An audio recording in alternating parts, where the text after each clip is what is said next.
Kita masuk ke dalam firman Tuhan hari ini yang saya beri judul doa Hana. Dari 1 Samuel pasal yang ke-1 ayat 1 sampai dengan ayat yang ke-28. Di situ tertulis 128, jadi ada 128 ayat dan 534 slide hari ini. Ya, enggak, itu typo ya. Di dalam 1 Samuel pasal yang ke-1 ayat 1 sampai 28 itu menceritakan sebuah lembaran baru bagi Israel. Diawali dengan seorang wanita yang bernama Hana. Di mana wanita ini dalam kondisi mandul. Hana ini adalah istri dari seorang yang bernama Elkana. Atas seizin Allah, Hana mengalami kondisi yang gak ideal menurut dunia. Yaitu dia mandul. Selain Hana, mungkin, sangat mungkin, karena Hana mandul, Elkana mengambil wanita lain untuk menjadi istrinya. Hana dimadu dengan seorang wanita yang bernama Penina. Berbeda dengan Hana, Penina ini memiliki banyak anak. Dan di dalam budaya Israel, Elkana bersama dengan keluarga setiap tahun pergi ke Silo, di mana di situ ada seorang imam yaitu Imam Eli, pergi ke Silo untuk mempersembahkan korban dan beribadah. Ketika mereka sedang berkumpul, Elkana, Hana, Penina bersama dengan anak-anak Penina, di situ ada sebuah keriuhan yang luar biasa, ada sukacita luar biasa, keluarga berkumpul. Tapi di dalam hati Hana ada kesesakan yang luar biasa. Kenapa? Karena madunya yang bernama Penina itu terus merendahkan Hana. Jadi Penina Tuhan percayakan, Tuhan izinkan memiliki banyak anak, namun itu semua dipakai untuk merendahkan Hana. Sampai satu saat Hana gak tahan, Bapak Ibu Saudara sekalian. Hana gak tahan, Hana datang ke hadapan Tuhan, Hana berdoa di sana, di Silo, di bait Allah, dia berdoa secara langsung kepada Allah. Ini menarik. Karena biasanya orang yang datang ke rumah ibadat, mereka akan cari imam untuk persembahkan korban. Dia cerita kepada imam apa yang jadi pergumulannya, baru setelah itu imam mendoakan dia. Tapi berbeda dengan Hana. Hana tidak datang kepada imam, tapi Hana langsung duduk di hadapan Allah. Hana berdoa, Hana berseru kepada Allah. Dia tidak mempedulikan imam yang ada di situ. Itu terjadi karena dia begitu sesak hatinya. Sampai Imam Eli berkata, kamu sedang mabuk. Kalau kita ingat ceritanya. Tapi di Hana katakan, aku bukan mabuk, tapi aku sedang pedih hati. Aku sedang sesak yang begitu mendalam. Di dalam doanya Hana bernasar, kalau ia diberi keturunan, maka keturunannya itu akan dipersembahkan sebagai nazir Allah. Akhirnya singkat cerita, Hana dipercayakan seorang anak yang bernama Samuel. Dan Samuel itu disapi oleh Hana, disusui oleh Hana sampai ketika dia sudah tidak menyusu lagi, Hana mempersembahkan Samuel kepada Allah di rumah bait Allah di Silo. Mungkin ketika Samuel usia 4-5 tahun, Hana serahkan dia kepada Tuhan. Ini yang sangat menarik. Ini yang akan kita pelajari hari ini. Sedikit membahas tentang latar belakang, Hana itu adalah istri dari Elkana. Dia dimadu karena mandul. Pada akhirnya Tuhan mengizinkan Hana memiliki seorang anak yang bernama Samuel. Itu latar belakang personal Hana dan keluarga. Tapi Bapak Ibu di sini juga saya tampilkan bagaimana kondisi Israel saat itu. Kondisi Israel saat itu sedang tidak baik-baik saja. Kalau Bapak Ibu ingin lebih tahu lebih jauh tentang kondisi Israel saat itu, bacalah kitab Hakim-Hakim. Di dalam kitab Hakim-Hakim bagaimana bangsa Israel begitu bobrok di hadapan Allah. Bangsa Israel begitu jahat di hadapan Allah. Mereka begitu mudah meninggalkan Allah. Lalu akhirnya Allah memberi konsekuensi, memberi penghukuman melalui penjajahan dari bangsa lain. Dan saat itu Allah memunculkan seorang hakim untuk memimpin bangsa Israel berperang. Mendapat kemenangan, bertobat sebentar, jatuh lagi dalam dosa. Dikirim lagi bangsa lain untuk menjajah, mereka berseru-seru kepada Tuhan, bertobat, dibangkitkan seorang hakim, menang peperangan, jatuh lagi dalam dosa. Sepanjang kitab Hakim-Hakim menceritakan hal tersebut. Bukan hanya Israel yang bobrok Bapak Ibu, tapi hamba Tuhan pun di sana memperdaya jemaat. Kalau Bapak Ibu ingat anak dari Imam Eli adalah Hofni dan Pinehas. Bagaimana ketika seseorang membawa persembahan kepada Allah, dia di depan pintu persembahan, dia ambil, dia rampas korban itu, dia sikat, dia makan minyak, ya, lemak yang seharusnya dipersembahkan kepada Allah. Hofni dan Pinehas begitu kacau hidupnya. Anak-anak dari Imam Eli.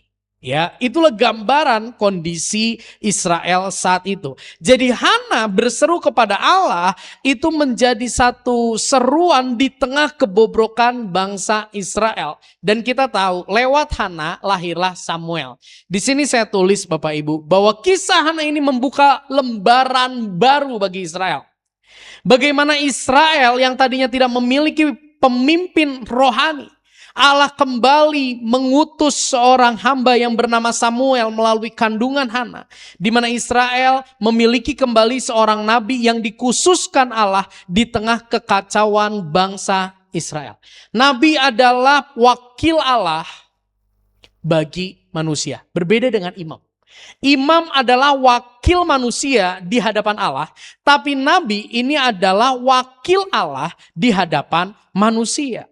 Nabi ini berbicara seseorang yang memperingatkan, seseorang yang menegur, seseorang yang mengajar, seseorang yang memperingatkan ketika ada raja yang berbuat dosa, ada orang yang berbuat dosa, Tuhan memakai nabi untuk mengingatkan mereka. Di tengah kebobrokan bangsa yang begitu mengerikan Bapak Ibu, Allah tetap hadir memperhatikan seruan doa dan kehancuran seorang pribadi yang bernama Hana. Hari ini bagaimana dengan kondisi bangsa dan negara kita? Kita pun sedang hidup di tengah kondisi bangsa yang begitu bobrok. Kita mulai muncul berita-berita yang begitu mencengangkan bagaimana seseorang yang memiliki jabatan ternyata kelakuannya begitu hancur, merugikan. Seseorang yang diandalkan untuk menjaga keamanan malah memperdaya wanita, menyekap wanita, menggunakan wanita tersebut untuk memproduksi narkoba di Jawa Tengah. Ini kondisi yang begitu mengerikan dialami di tengah bangsa dan negara kita. Tapi hari ini saya mau katakan kembali bahwa Allah kita adalah Allah yang personal. Sekalipun kondisi begitu bobrok, namun ia tetap mendengar seruan hati, kehancuran hati setiap pribadi yang datang kepadanya. Kita lebih jauh masuk dalam kisah Hana ini. Yang pertama adalah realita kehidupan. Bapak Ibu, kita lihat di dalam 1 Samuel 1 ayat 4 sampai ayat yang ke-7. Kita baca sama-sama ayat ini ya. 1, 2, 3. Pada hari Elkana mempersembahkan korban, diberikannya kepada Penina istrinya, dan kepada semua anaknya yang laki-laki dan perempuan masing-masing sebagian. Meskipun ia mengasihi Hana, ia memberikan kepada Hana 1 bagian. Sebab Tuhan telah menutup kandungannya. Tetapi madunya selalu menyakiti hatinya supaya ia gusar. Karena Tuhan telah menutup kandungannya. Demikianlah terjadi dari tahun ke tahun. Setiap kali Hana pergi ke rumah Tuhan, Penina menyakiti hati Hana sehingga ia menangis dan tidak mau makan. Di sini ada 2 tokoh wanita yaitu Penina dan Hana. Dan kita akan renungkan di poin ini. 2 wanita ini menggambarkan 2 realita kehidupan yang juga kita alami. Penina menggambarkan kehidupan yang dinilai begitu ideal. Penina menggambarkan kehidupan yang penuh dengan pencapaian. Penina digambarkan dengan kehidupan yang sepertinya diberkati oleh Tuhan.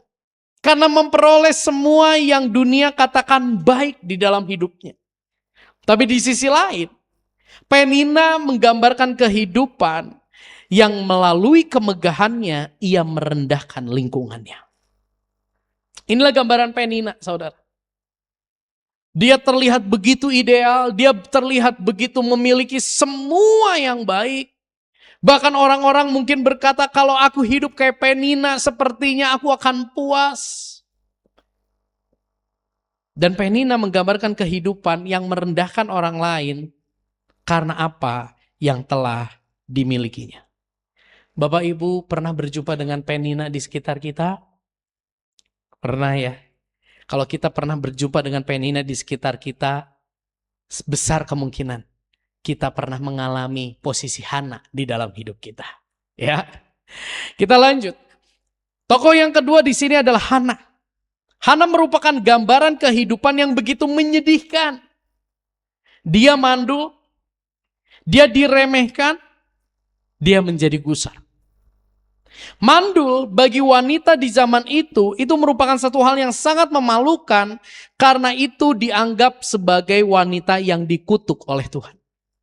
Jadi bukan sekedar dia tidak memiliki apa yang orang lain miliki, tapi dia dicap sebagai orang yang dikutuk oleh Tuhan sehingga Hana tidak memiliki anak. Jadi pressure-nya terhadap wanita yang mandul sekalipun tidak ada yang merendahkan, pressure-nya sangat besar di zaman itu. Dan Hana pun memiliki konsep yang demikian tanpa ia sadari. Konsep Israel, pemikiran Israel, budaya, sudut pandang Israel dimiliki juga oleh Hana sehingga dia pun merasa dirinya tidak berharga. Dia merasa begitu sial dibanding yang lain. Dia mengalami direndahkan, saudara, kita bisa melihat bagaimana Penina merendahkan tadi kita baca. Respon lingkungan yang diberi lebih adalah merendahkan. Respon lingkungan yang diberi lebih oleh Tuhan adalah merendahkan orang-orang yang tidak diberi lebih. Yang akhirnya mendatangkan kegusaran, tertekan, merasa tidak berarti, dan insecure. Atau hari ini kita sedang ada di posisi Hana. Dan Peninanya mungkin adalah kita sendiri. Maksudnya apa? Mungkin gak ada orang yang menuntut kita jadi seperti dia. Tapi ketika kita melihat orang memperolehan orang, keberhasilan orang, hati kita kok jadi gusar. Hati kita kok merasa tidak berarti ya. Karena tidak memiliki apa yang orang lain miliki. Di tengah kondisi tersebut, Elkana tahu kondisi yang dialami oleh Hana. Elkana bilang gini, Hana, kenapa kamu nangis? Kenapa kamu makan? Udah, jatah makananmu saya makan. Enggak, Bapak Ibu ya. Itu kalau Hana Valentina Fang, suaminya Yusak mungkin akan bilang, udah jatah makananmu saya makan. Gitu ya. Hana, mengapa kau menangis? Kenapa kamu gak mau makan? Kenapa kamu sedih? Perhatikan di sini. Bukankah aku lebih berharga bagimu dari 10 anak laki-laki? Di sini menunjukkan, Elkana menunjukkan kepada Hana, sekalipun Penina merendahkan kamu, tapi kan aku mengasihi kamu, Hana. Sekalipun kamu tidak memberiku anak, it's okay, tapi kan aku tetap mengasihi kamu. Kalau Bapak Ibu baca di dalam kisah 1 Samuel ini, pasal 1 ini, di situ ada bagian yang tadi juga kita sempat baca di ayat berapa saya lupa, di situ dikatakan Elkana pun memberi sebagian kepada Hana karena ia mengasihinya untuk dipersembahkan kepada Tuhan. Memberikan sebagian korban kepada Hana untuk Hana persembahkan kepada Tuhan. Kalau di bahasa Indonesia ditulis sebagian, tapi di dalam bahasa aslinya itu berbicara gini. Elkana memberikan sesuatu yang spesial kepada Hana sekalipun Hana mandul. Tapi apa yang terjadi? Hana merasa tetap ada yang kurang. Sekalipun suaminya sudah memperlakukan dia begitu istimewa, suaminya tidak merendahkan dia, tapi hatinya gusar. Jadi perenungannya gini loh. Apa yang sebetulnya Hana cari? Apakah anak yang sebetulnya Hana cari? Atau pengakuan karena memiliki anak? Lewat hal ini kita bisa mendapati, Bapak Ibu, bahwa yang dicari oleh Hana sebetulnya adalah pengakuan. Yang sebetulnya Hana inginkan adalah rasa berharga. Yang sebetulnya Hana inginkan adalah rasa dikasihi oleh Elkana seperti Elkana mengasihi Penina. Padahal Elkana merasa aku sudah mengasihimu kok. Tapi buat Hana itu enggak cukup. Sehingga di sini saya katakan, bagi Hana sampai titik ini, anak itu menjadi sesuatu yang Hana nilai, yang Hana anggap dapat memberi rasa berharga, rasa cinta, dan penghormatan dari Elkana dan juga lingkungan. Bisa nangkap di sini Bapak Ibu?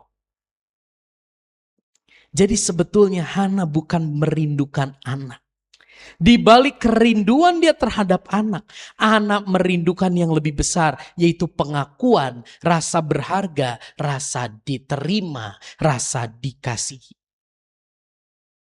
Dan Hana menganggap kalau aja aku punya anak, maka pasti aku gak akan direndahkan, pasti aku akan dicintai, pasti aku akan dihormati. Mungkin juga Penina gini ya. Ketika Hana udah dikasihi sama Elkana, dikasih bagian yang spesial, terus dasar nih si Penina usil ya. Cuman segitu. Padahal mungkin yang diberi lebih berkualitas, tapi Penina dapat lebih banyak karena anggotanya lebih banyak. Hana akhirnya jadi panas hati karena perkataan Penina. Dan yang dia kejar adalah, aku ingin memiliki rasa berharga. Aku ingin dicintai. Aku ingin dihormati. Andai aku punya anak. Bapak Ibu, bukankah ini familiar dengan kehidupan kita? Di mana kita merasa hidup ini tidak ideal. Karena kita tidak memiliki sesuatu yang dunia nilai penting. Kalau buat Hana yang dia kejar adalah anak. Supaya dengan anak itu aku bisa merasa dikasihi, dicintai, aku bisa merasa layak untuk dihormati. Buat kita hari ini apa? Apa yang kita anggap begitu penting, bernilai di dalam hidup kita yang kita tidak miliki, sehingga kita merasa diri kita tidak baik-baik saja. Sebagai gembala, saya pun harus banyak bertobat, saya pun harus banyak ditolong oleh Roh Kudus dalam hal ini. Apa yang ideal buat seorang gembala? Jemaatnya banyak. Ketika melihat banyak kursi-kursi kosong, tanpa pertolongan Roh Kudus saya akan terperangkap dalam sikap hati. Aku pasti direndahkan oleh orang lain. Pasti ada orang yang menertawakan pelayananku. Padahal ada nggak? Cantang tu oge.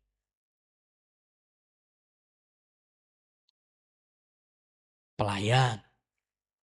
Saya pernah ada di satu fase. Tuhan kirim pemain musik, Tuhan kirim pelayan Tuhan. Yang tertanam di gereja.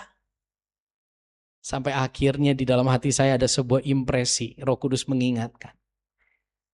Kenapa sih pemain musik emang sepenting itu ya? Kalau Tuhan tidak kasih, tapi Tuhan kirim orang yang punya hati untuk melayani sekalipun tidak tertanam, tidak beribadah rutin di gerejamu, apa itu jadi masalah? Bapak Ibu, mari kita renungkan bagian ini. Masihkah ada di dalam hati kita sesuatu yang kita nilai begitu ideal yang kita tidak miliki? Dan akhirnya kita jadi merasa tidak berharga, kita jadi merasa tidak dicintai, kita jadi merasa direndahkan oleh lingkungan. Apa yang membuat kita hari ini begitu sensitif? Apa yang membuat kita hari ini begitu overthinking? Yang membuat kita begitu cepat merasa bahwa orang sedang menertawakan kita. Yang begitu membuat kita merasa bahwa orang merendahkan kita, mengesampingkan kita, menomorduakan kita karena aku tidak memiliki ini dan itu. Apakah itu ada di dalam hidup kita?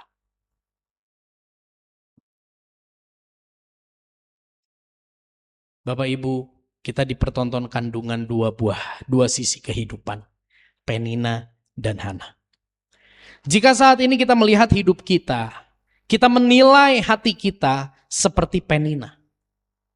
Aku sudah memperoleh semua yang aku inginkan, yang dunia pandang ideal tuh aku punya. Dan aku merasa cukup. Pertanyaannya gini. seberapa yang kita butuhkan agar kita benar-benar puas. Sungguhkah yang dunia pandang ideal yang hari ini kita miliki, sungguhkah itu mendatangkan kepuasan? Atau kita baru memperolehnya sehingga kita merasa puas sebentar saja. Seberapa yang kita butuhkan agar kita benar-benar merasa puas? Ayo. Kalau kita bisa kasih nominal, yang paling gampang itu kan dinilai dari nominal jumlah. Oh, aku di rekeningku, andai aku punya berapa? Punya berapa uang? 100 M, 100 M. Andai aku punya 100 M, benarkah itu memuaskan hatimu?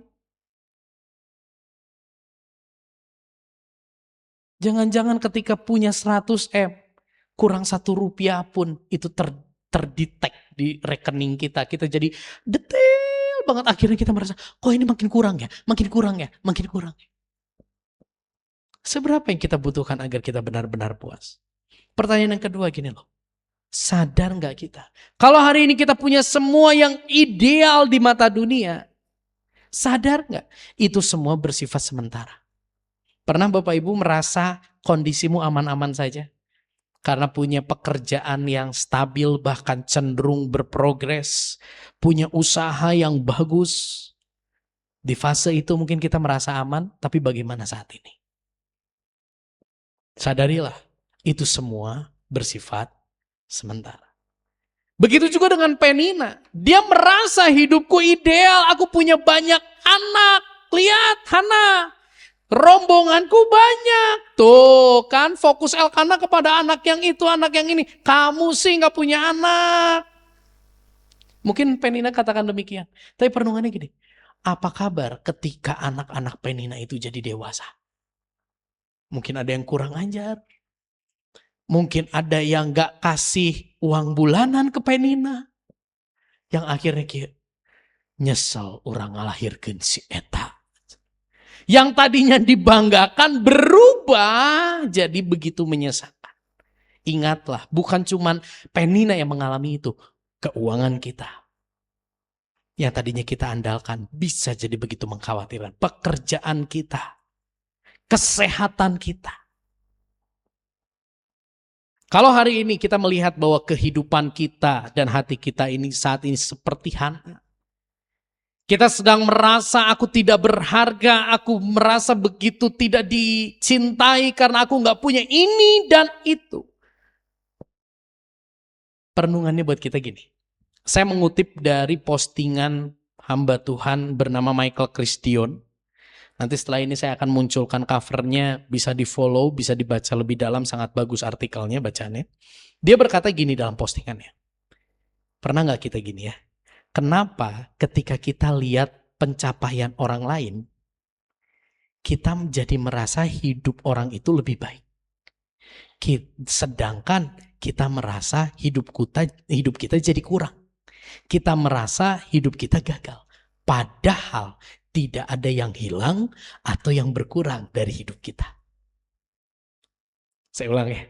Pernah nggak kita lihat pencapaian orang lain, lalu karena pencapaian orang lain itu kita lihat dan dunia nilai luar biasa, kita jadi merasa kecil, kita jadi merasa kurang, kita jadi merasa gagal. Padahal kita nggak kehilangan apapun loh.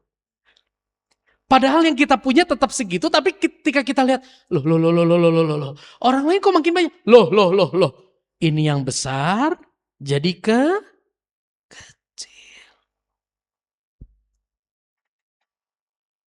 Suatu kali seorang teman cerita sama saya, Sak, apa bedanya naik Agya sama naik Innova? Wah bro, sih saya tuh ya. Innova mah mobil terbaik. Ngenahan. Benar. Bukan itunya, Sak. Tapi sikap hatinya. Saya, kata teman saya teh, dulu naik motor. Ngelihat orang pakai mobil teh, sanajen sekalipun mobil itu Agya, tapi saya teh ngelihat, ih enak ya kalau kayak dia. Sak, kabeli Agya teh ku saya teh kabeli. Dia pakai Agya juga. Tapi ketika saya udah pakai Agya, saya lihat orang lain pakai Innova. Makanya saya tanya sama kamu, karena kamu pakai dua-duanya. Kayak Innova. Saya teh jadi ngerasa mobil saya teh jadi goreng. Saya ngerasa teh mobil saya teh jadi butut. Saya ngerasa jadi mobil saya teh mobil kaluaran baheula. Itu yang dimaksud dengan pertanyaan ini. Yang kita miliki tidak berkurang, yang kita miliki tidak hilang, namun ketika melihat orang lain punya yang lebih bagus, kita jadi gini, aduh. Biasanya kita sebut itu dengan kata iri hati.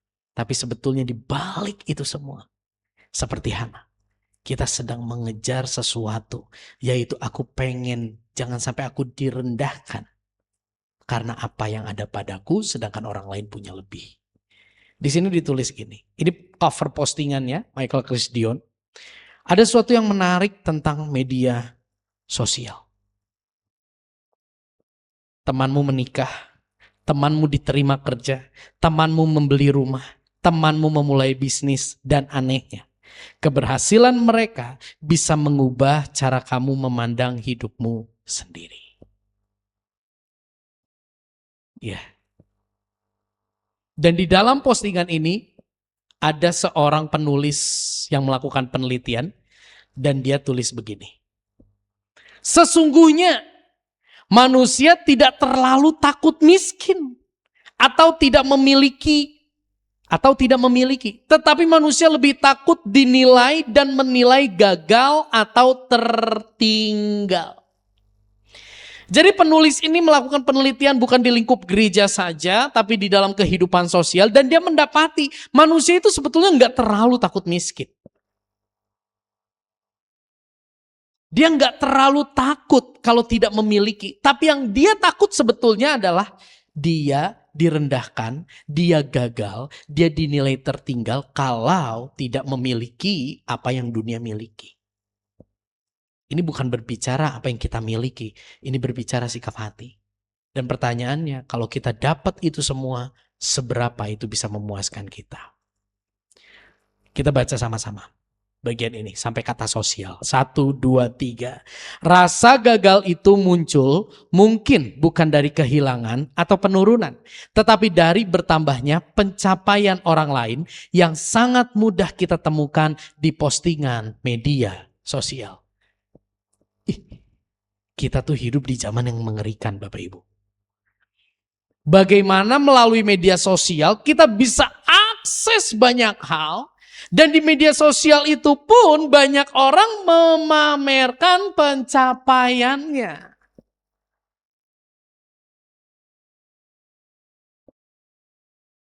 Inilah Penina modern. Kita sangat dekat dengan gambaran Penina dalam hidup kita. Bahkan Penina itu ada dalam genggaman kita.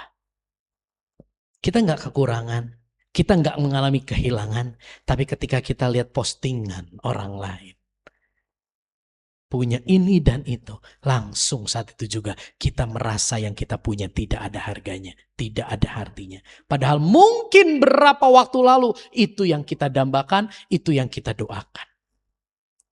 Bapak Ibu, inilah yang terjadi. Kita hidup di tengah Penina modern yang begitu mengerikan. Saya akan tutup poin ini dengan pernyataan ini. Kisah Penina dan Hana menggambarkan realita kehidupan yang begitu melelahkan. Karena pengejaran yang fana, kepuasan yang tidak pernah terpuaskan, dan standar keidealan lingkungan yang menuntut untuk kita capai. Kisah Hana dan Penina ini menggambarkan realita kehidupan yang begitu melelahkan, karena kita dituntut untuk mengejar sesuatu yang nilainya terus berkurang, kepuasan sesaat, dan standar ideal, standar kehidupan yang ideal yang menuntut kita, yang merongrong kita untuk dicapai. Poin yang kedua, Bagaimana Hana meresponi realita kehidupan yang begitu meletihkan itu, Bapak Ibu? Kita lihat sama-sama di dalam 1 Samuel 1 ayat 9 sampai dengan ayat yang ke-11. Kita sama-sama baca ayat ini 1, 2, 3. Pada suatu kali setelah mereka habis makan dan minum di Silo, berdirilah Hana. Sedang Imam Eli duduk di kursi dekat tiang pintu bait suci Tuhan. Dan dengan hati pedih ia berdoa kepada Tuhan sambil menangis terseduh-seduh. Kemudian bernazarlah ia, katanya, Tuhan semesta alam, jika sesungguhnya engkau memperhatikan sengsara hambamu ini dan mengingat kepadaku dan tidak melupakan hambamu ini, tetapi memberikan kepada hambamu ini seorang anak laki-laki, maka aku akan memberikan dia kepada Tuhan untuk seumur hidupnya, dan pisau cukur tidak akan menyentuh kepalanya. Bapak Ibu, di sini kita bisa melihat respon Hana di tengah kondisi yang begitu menyesakan dan meletihkan dia. Tidak diceritakan apa yang melatar belakangi kebangkitan Hana di momen ini. Tapi di sini ada beberapa hal yang akan kita pelajari. Di situ dikatakan, di ayat tadi dikatakan bahwa berdirilah Hana. Berdiri di sini bukan sekedar berdiri secara fisik, tapi di sini yang terjadi di dalam hati Hana adalah ada sebuah keteguhan hati untuk ia berseru mengutarakan segala kepedihan hatinya kepada Allah. Di tengah ketidakberdayaan Hana, di tengah Israel yang begitu meremehkan dan merendahkan Tuhan, di tengah hamba-hamba Tuhan yang jahat saat itu, Hana datang kepada Tuhan. Hari ini banyak orang-orang yang kecewa sama hamba Tuhan. Banyak orang-orang yang kecewa sama gereja yang akhirnya tidak mau datang kepada Tuhan. Berbeda dengan Hana. Hana di tengah kondisi yang begitu bobrok.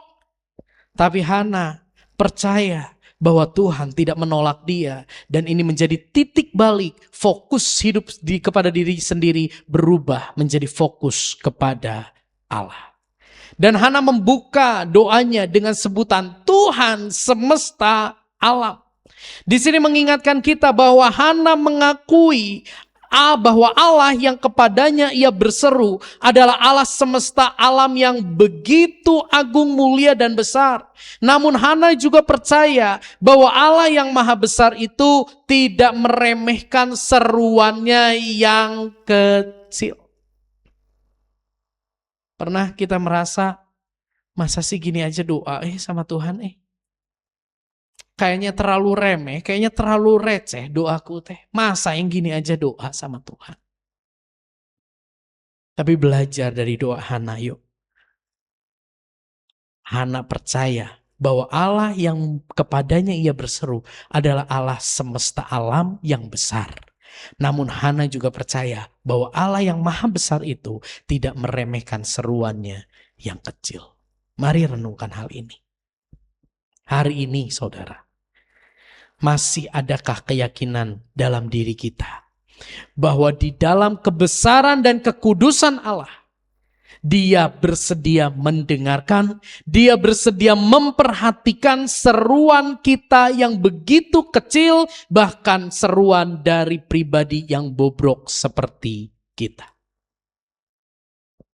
Tidak bosan-bosan saya ingatkan hal ini.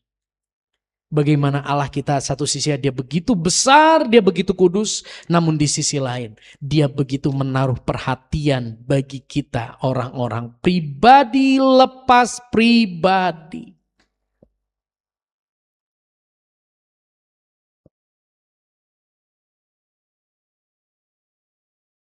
Bapak Ibu,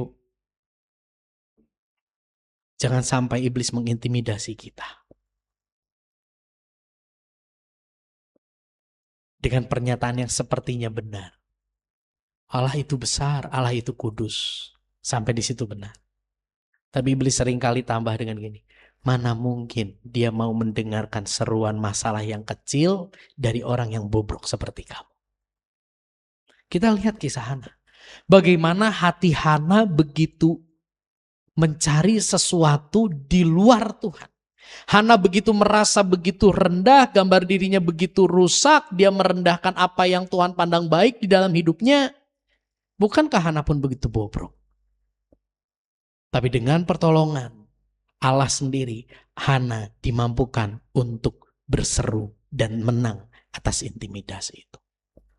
Saya berdoa, kita pun, sekalipun kita menyadari hidupku ini kecil, masalahku ini kecil dibanding masalah orang lain, atau masalahku ini kecil dibanding apa yang Tuhan ciptakan, kayaknya doaku ini akan merepotkan Tuhan. No. Tadi kita nyanyi sama-sama, di telapak tanganmu tertulis namaku. Di telapak tangan Tuhan yang mencipta langit dan bumi dan seluruh isinya dengan seluruh jagat rayanya, di tangan itu terukir nama kita. Di dalam genggaman Tuhan ada hidup kita. Kita lanjut.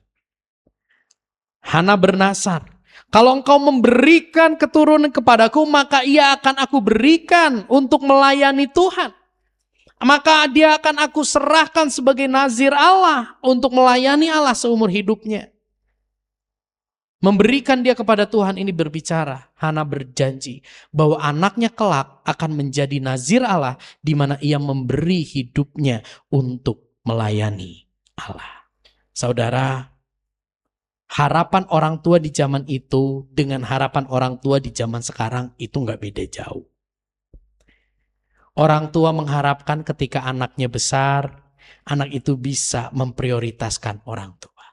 Ketika anak itu besar, secara ekonomi, anak itu bisa membantu dalam keterbatasan orang tua yang tidak seperti dulu lagi dalam memperoleh sejumlah uang. Ketika Hana berkata, aku akan menyerahkan itu kepada Tuhan. Ada sebuah kesiapan hati untuk Hana terpisah dengan anaknya. Ada sebuah kesiapan hati untuk Hana tidak diprioritaskan oleh anaknya di kemudian hari. Ada sebuah kesiapan hati secara ekonomi Hana tidak memperoleh dalam jumlah yang besar, bahkan tidak memperoleh sama sekali dari anaknya tersebut di kemudian hari. Di sini tersirat sebuah gambaran bagaimana fokus hidup Hana berubah dari dirinya sendiri kepada Tuhan. Dia menyadari bahwa pemberian Allah selayaknya dipersembahkan seluruhnya kepada Allah. Bapak Ibu, di sini saya tulis gini. Jika Hana tidak berubah ketika Samuel lahir, maka ia akan menemukan banyak alasan agar Samuel tetap bersama dengan dia. Benar enggak? Ya, seringkali saya ketika memohon sesuatu sama Tuhan, supaya permintaan kita itu diberikan, kita kasih embel-embel. Kalau dikasih, maka aku akan gini. Pertanyaannya, benar nggak?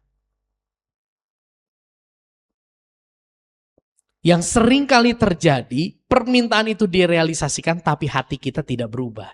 Yang akhirnya apa yang Tuhan berikan itu kita genggam erat-erat untuk memuaskan hawa nafsu kita. Kalau Hana tidak berubah ketika Samuel lahir, ia akan memiliki banyak alasan agar Samuel tetap bersama dengan dia. Tapi puji Tuhan, Hana berubah. Yang terjadi ini.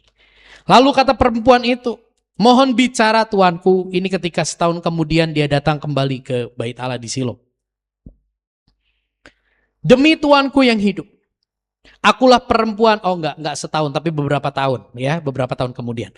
Akulah perempuan yang dahulu berdiri di sini dekat tuanku untuk berdoa kepada Tuhan untuk mendapat anak. Inilah aku berdoa. Dan Tuhan telah memberikan kepadaku apa yang kuminta daripadanya. Maka aku pun menyerahkan kepada Tuhan seumur hidup. Terserahlah ia kiranya kepada Tuhan. Lalu sujudlah mereka di sana menyembah kepada Tuhan. Ini yang Hana bawa ini bukan anak yang menjengkelkan. Ini anak lagi gemes-gemesin. Bukan anak remaja yang sudah hilang lucunya dan muncul greget. Bukan. Ini anak lagi lucu-lucunya selesai menyusui disapih ya, terpisah. Diserahkan kepada Imam Eli untuk jadi hamba Tuhan.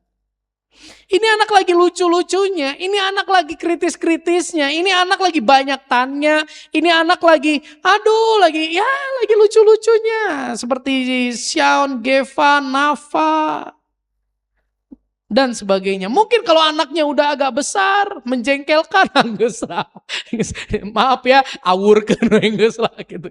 Dik 10 kayak itu kalau gitunya. Tapi ini sangat menyentuh hati anak. Di sini saya tulis gini. Kita baca sama-sama ya. 1, 2, 3.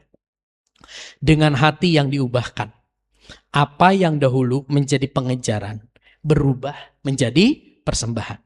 Karena Hana telah menemukan keindahan Allah yang jauh lebih indah daripada pengejarannya dahulu. Saudara, apa yang mengubah sikap hati Hana seperti ini? Karena Hana menemukan pribadi yang jauh lebih indah dibanding apa yang dia nilai indah. Saya berdoa kita semua ngalamin apa yang Hana alamin. Kita semua ngalamin encounter sama Tuhan. Di mana akhirnya kita menemukan gini. Dulu aku berpikir, kalau memiliki itu, aku akan dicintai. Tapi hari ini ketika kita berjumpa dengan Tuhan, kita menemukan sekalipun aku tidak memiliki itu, aku tetap dicintai dengan cinta yang begitu besar yang nyata lewat Yesus Kristus. Sekalipun aku mengejar hal itu, sekalipun aku tidak berhasil memperoleh itu, orang merendahkan aku, enggak apa-apa. Karena aku sudah menemukan pribadi yang memperlakukan aku begitu spesial. Sekalipun aku tidak mencapai standarnya, yaitu ketulusan kasih Allah dalam Kristus Yesus. Bapak Ibu, doa Hana bukan mengajarkan kita untuk bernasar. Mungkin kita bertanya, oh berarti doa Hana itu seringkali identik dengan nasar. Nasarnya Udin lagi, jadi nasar Udin. Enggak ya. Doa Hana bukan mengajarkan kita tentang ayo bernasar supaya Allah mengabulkan permintaan. Kalau seperti itu Allah kita begitu transaksional. Aduh, Allah kita begitu sangat ditentukan dengan sogokan yang sanggup kita berikan. Orang lain menyogok dia lebih hebat, maka dia memperoleh lebih banyak. Allah kita bukan Allah yang demikian. Doa Hana bukan mengajarkan kita untuk bernasar agar Allah mengabulkan permintaan. Namun melalui doa Hana menunjukkan kuasa Allah yang sanggup mengubah hati sehingga pencapaian diubah menjadi persembahan. Amin. Bicara tentang nasar, bukan nasar yang ini. Ya, saya sangat terkejut, saya bersyukur, saya didampingi oleh si Hana yang N-nya 2. Ketika saya minta tolong sayang, tolong bikin slide. Udah 41 slide-nya saya tulis dan ternyata saya lihat kok 42. Saya scrolling malam-malam, mail tunduh-tunduh, meriksa lagi. Loh, ada nasar ini, tapi puji Tuhan, dia tulis nasarnya bukan yang ini. Bapak Ibu, nasarnya bukan yang itu. Tapi apa yang dimaksud dengan nasar? Apakah doa yang disertai nasar pasti akan terkabul sesuai harapan? Jika demikian, berarti Allah kita begitu transaksional dan mengabulkan doa berdasar sogokan. Bapak Ibu, kalau kita lihat di perjanjian lama, nasar itu bukan konsep persembahan yang Allah ajarkan. Saya ulangi ya. Nasar itu bukan konsep persembahan yang Allah ajarkan. Ini adalah konsep yang lahir dari pemahaman agama-agama yang ada berkembang di kisaran bangsa Israel. Bangsa di kisaran bangsa Israel, sekitar bangsa Israel memandang Allah mereka harus disenangkan dulu, baru Allah mereka akan memberi apa yang umat manusia harapkan. Israel terpapar dengan konsep itu. Allah Abraham, Ishak dan Yakub tidak pernah memunculkan konsep tersebut. Namun dalam kitab Imamat, nanti boleh dibaca di rumah, Allah menuntun manusia untuk memegang konsep tersebut dengan sebutan persembahan sukarela. Coba cari di Alkitab, dibuka itu yang tanda teleskop itu apa? Cari itu, search itu, ketik kata Nazar. Hampir semua Nazar itu disandingkan dengan persembahan sukarela. Persembahan sukarela, Allah mengajar Nazar itu bukan seperti yang bangsa di luar Israel ajar. Nazar yang dimaksud oleh Allah adalah berbicara tentang persembahan sukarela. Persembahan sukarela biasanya diberikan untuk mengharap, persembahan sukarela biasanya diberikan bukan untuk mengharap, tetapi diberikan setelah menerima.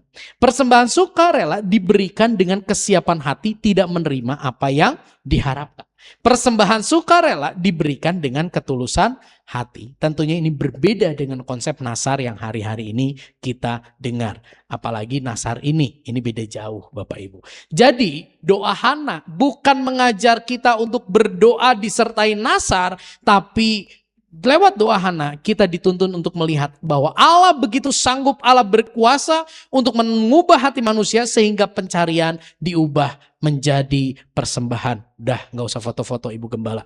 Poin yang ketiga Bapak Ibu menjelang terakhir. Penantian dalam pengharapan. Hana melewati kondisi yang begitu menyesakan dengan berseru kepada Allah. Dari doa itu sampai ia memiliki keturunan, ada fase penantian. Kita lihat di sini. Oke, 1 Samuel 1 ayat 17 sampai 18 kita baca sama-sama ayat ini. 1, 2, 3. Jawab Eli, pergilah dengan selamat dan Allah Israel akan memberikan kepada kamu apa yang engkau minta daripadanya.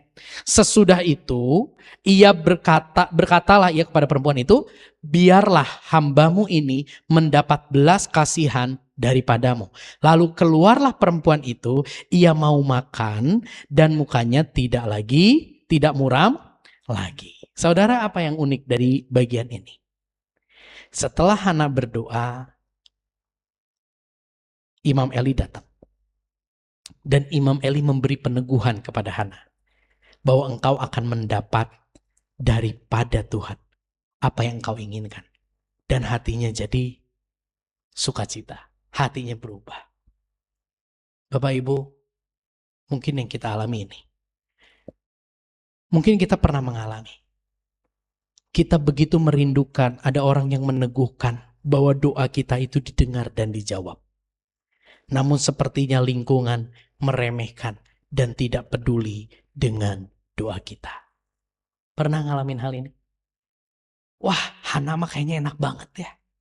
Begitu dia doa, Imam Eli tahu doanya, langsung kasih peneguhan. Langsung kasih penguatan. Tapi doaku, kayaknya gak ada yang peduli. Kayaknya semuanya meremehkan doa yang begitu aku anggap penting di hadapan Tuhan. Pernah Bapak Ibu ngalamin hal ini? Doa dan seruan yang kita anggap penting tapi diremehkan oleh lingkungan. Sehingga kita merasa doa kita berdoa seorang diri. Mari kita lihat bagian ini. Ini kisah Yesus di Getsemani. Dan ia membawa Petrus dan kedua anak Zebedeus sertanya. Maka mulailah Yesus merasa sedih dan gentar. Lalu kata Yesus kepada mereka, hatiku sangat sedih seperti mau mati rasanya. Tinggallah di sini dan berjaga-jagalah dengan aku. Maka ia maju sedikit lalu sujud dan berdoa katanya, ya Bapa-Aku, jikalau sekiranya mungkin biarlah cawan ini lalu daripadaku. Tetapi janganlah seperti yang ku kehendaki, melainkan seperti yang engkau kehendaki. Setelah itu ia kembali kepada murid-muridnya dan mendapati mereka sedang tidur. Dan ia berkata kepada Petrus, tidakkah kamu sanggup berjaga-jaga 1 jam saja dengan aku? Kalau hari ini kita merasa kegentaran, kecemasan, ketakutan, seruan kita sudah sampaikan kepada lingkungan. Tapi lingkungan menganggap itu sebagai satu hal yang remeh. Saya mau katakan, ada yang pernah mengalami hal tersebut. Namanya Yesus. Bapak Ibu, lewat hal ini kita belajar gini. Yesus pun pernah mengalami kesendirian dalam berdoa. Yesus pernah merasakan keberatan hatinya disepelekan oleh murid-murid. Yesus rela menjalani itu semua agar hari ini kita tidak pernah merasa sendiri ketika tidak ada lingkungan yang sungguh-sungguh berdoa untuk kita. Hana dapat peneguhan, ada sukacita, tapi hidupku tidak ada yang mendoakan, tidak ada yang meneguhkan aku tentang doaku. Kayaknya semuanya menyepelekan. Jangan kecil hati, karena Yesus pernah mengalami. Kita baca sama-sama bagian ini. Kata kita ganti dengan nama kita masing-masing. Kata kita ganti dengan nama kita masing-masing. Siap? 1, 2, 3. Yesus pun pernah mengalami kesendirian dalam berdoa. Yesus pernah merasakan keberatan hatinya disepelekan oleh murid-murid. Yesus rela menjalani itu semua agar Yusak tidak pernah merasa sendiri ketika tidak ada lingkungan yang sungguh-sungguh berdoa untuk Yusak. Mari saudara,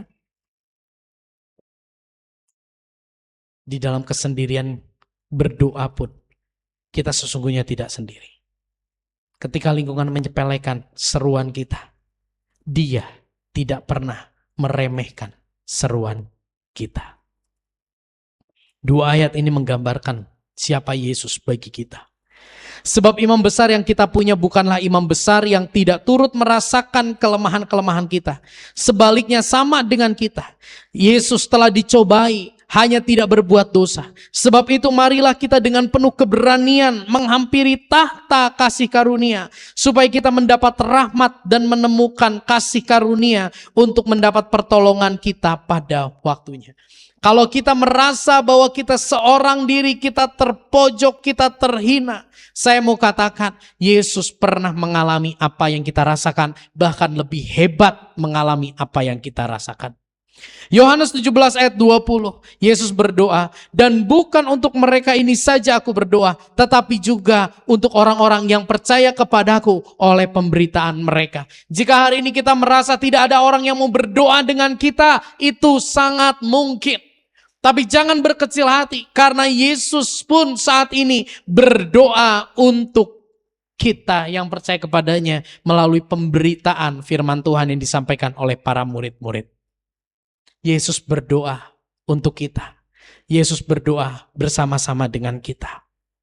Kita baca bagian ini. 1, 2, 3. Ketiadaan perubahan dan perhatian lingkungan terkait kegusaran hati yang kita hadapi, kiranya tidak menyurutkan ketekunan kita untuk berdoa. Karena sesungguhnya pencipta dan penebus kita memperhatikan dengan seksama, bahkan mendoakan keberadaan kita. Puji Tuhan, kasih tepuk tangan buat Tuhan kita Yesus Kristus.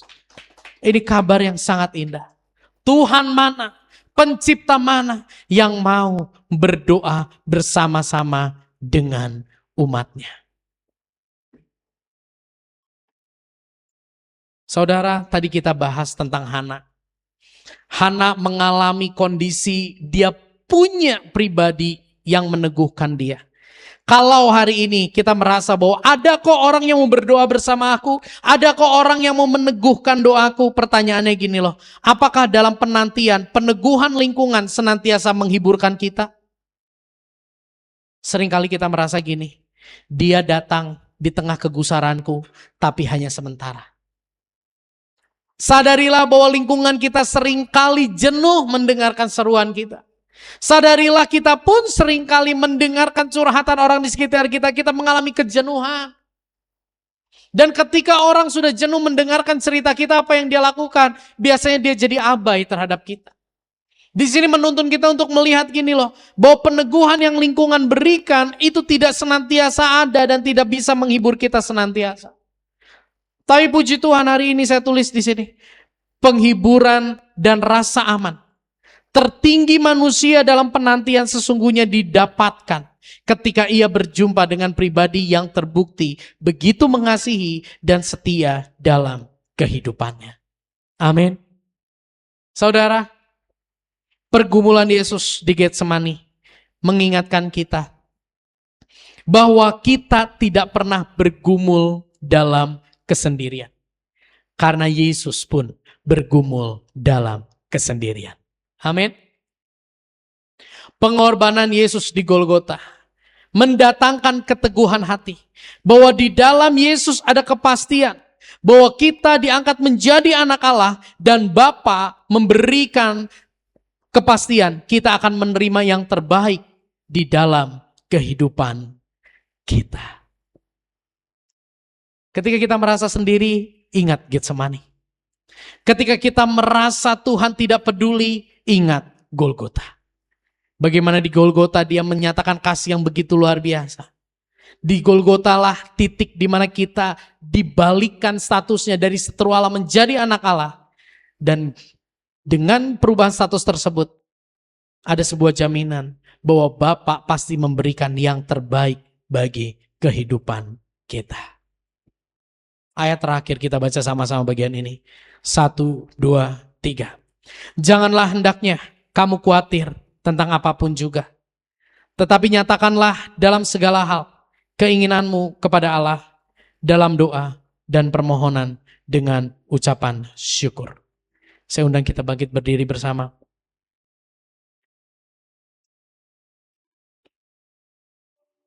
Implementasi melalui kebenaran firman Tuhan hari ini. Bapak Ibu, lewat doa Hana kita belajar. Berdoalah dengan jujur, tanpa ketakutan, disepelekan, dan ditolak. Amin. Mari kita berdoa dengan jujur. Dengan terbebas dari rasa takut, Tuhan akan menyepelekan dan menolak doa kita. Berdoalah dengan jujur, berdoalah dengan bersyukur. Berdoalah dengan bersyukur. Karena kita sudah mendapat kepastian. Kita didampingi. Dan kita diperhatikan sebagai anak-anak Allah. Seringkali kita mendengar, bersyukur karena masih ada yang lebih parah dari kamu. Pernah mendengar statement itu? Maaf saya mau katakan, sebagai orang Kristen, kita bersyukur bukan karena lihat orang lain lebih menderita daripada kita. Biarlah kita bersyukur karena kita telah mendapat kepastian. Dia tidak akan meninggalkan kita. Dia pasti memperhatikan kita karena dia sudah membeli kita dengan nyawanya yang sangat mahal. Berdoalah dengan pengharapan bahwa sebagai anak Allah, Bapa hanya akan memberikan dan mengizinkan yang terbaik dalam pandangannya bagi hidup kita. Amin. Ketika lingkungan tidak mengindahkan seruan kita bahkan menyepelekan, jangan berhenti berdoa. Berdoalah dengan jujur, tanpa takut ditolak dan disepelekan. Berdoalah dengan bersyukur, karena kita sudah mendapat kepastian, Dia Immanuel mendampingi dan memperhatikan kita. Berdoalah dengan pengharapan, bahwa apa yang Dia izinkan dan Dia berikan, itu adalah yang terbaik bagi kita, kemuliaan bagi nama Bapa di sorga. Mari kita berdoa.